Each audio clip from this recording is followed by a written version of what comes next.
We were walking through this chapter last night, and we were talking about faith, because it's hard to have a discussion about the gospel. It's hard to have a discussion about righteousness without also talking about faith.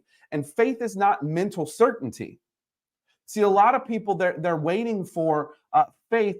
They feel like they have to be mentally certain that they believe in order to have faith. And that is not biblical faith, fam.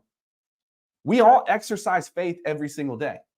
When you drive through a traffic light and your light's green and the other lights are red, you're exercising faith because you have a good reason to believe, that's biblical faith, a good reason to believe that the person on opposite sides of you are not going to run through the red light, totally smashing your vehicle and killing you, and everything goes up in a ball of flames. I know that's a dark analogy, but that's faith. It's a good reason to believe. Now, you don't have mental certainty because people die every day in car wrecks. Predominantly through people running red lights, running stop signs, not paying attention on their phone, all of that yarn, all that stuff, right?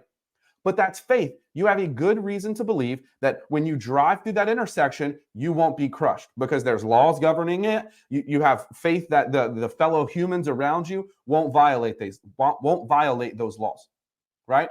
So biblical faith is a good reason to believe, but it comes with it, faith brings with it faithfulness. In fact, in Romans 1:17, where it says the righteous will live by faith, if you go, that's a quote from Habakkuk 2:4. And if you go look at Habakkuk 2:4, at least in the NIV, it actually says that the righteous will live by their faithfulness.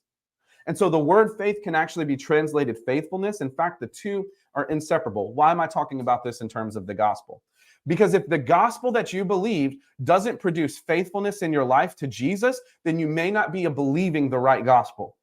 If you think that you can just say a prayer to the Lord and assert that you believe in him, that he's God, and that everything's going to work out, but you have no faithfulness, then you may not be embracing the entire biblical gospel. You may not be embracing the true biblical gospel, because Paul tells us that even Satan and the demons believe that Jesus is God. And so we don't get brownie points for believing that Jesus is God. We get saved, our salvation comes, and we have an empowerment for sanctification, not because we believe he is God, but because we let him be God in our own lives.